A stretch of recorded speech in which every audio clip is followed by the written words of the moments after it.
नाज़रीन, मैं रसूलुल्लाह चौधरी और आप देख रहे हैं न्यूज़ पाक 24। अभी ये दूसरी गिरफ्तारी पार्लियामेंट से हो रही है, अभी आपको दिखाते।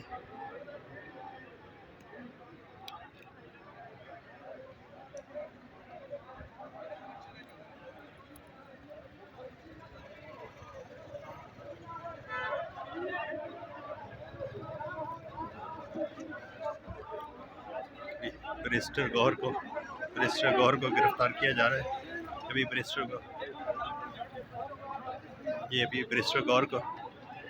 गौहर को गिरफ्तार किया।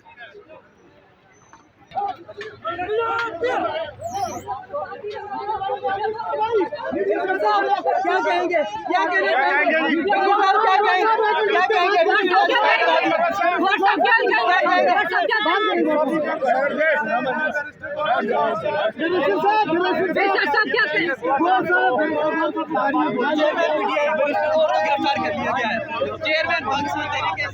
चेयरमैन तहरीक इंसाफ पाकिस्तान बैरिस्टर गौहर को गिरफ्तार कर लिया है।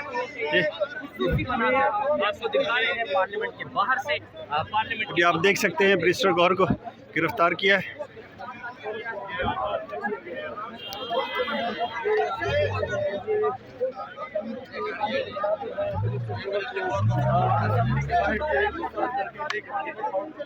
बगैर नंबर प्लेट देख रहे हैं, बगैर नंबर प्लेट वाली गाड़ी में अगवा करके ले गए हैं।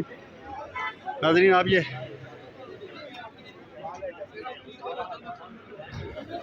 आपने देखा ये पीटीआई के चेयरमैन बैरिस्टर गौहर को गिरफ्तार किया है।